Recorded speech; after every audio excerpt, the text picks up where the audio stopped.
জাভাস্ক্রিপ্টে যখন তুমি কোনো ভেরিয়েবল বা ফাংশন লিখো সেটা আসলে রান হওয়ার আগে ইন্টারপ্রেটার কোডকে স্ক্যান করে নেয় এবং কিছু ডিক্লারেশন উপরে তুলে নেয়। এই উপরে তুলে নেওয়াকেই বলা হয় হোস্টিং।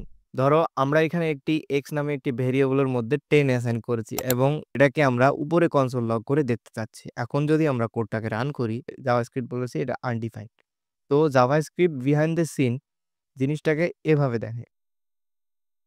এইভাবে দেয়। তো উপরে জাভাস্ক্রিপ্ট বিহাইন্ড দ্য সিন এই কাজটা এইভাবেই করে। তো আমরা যদি এখানে লেট দিয়ে ট্রাই করি, লেট দিয়ে যদি ট্রাই করি, তাহলে কিন্তু সেটাকে একটা এরর দেয়। কারণ এটা টেম্পোরাল ডেড জোনে থাকে। এখানে দেখাচ্ছে রেফারেন্স এরর। আবার যদি আমরা এখানে যদি কনস্ট দিয়ে দেখি, তাহলে এটাকেও সে রেফারেন্স এরর হিসেবেই দেখতে। সংক্ষেপে ভারে হোস্টিং হয় কিন্তু আনডিফাইন্ড থাকে এবং যদি লেট ও কনস্ট ইউজ করি তাহলে এটা টেম্পোরাল ডেড জোনে থাকে, তাই এরর দেয়।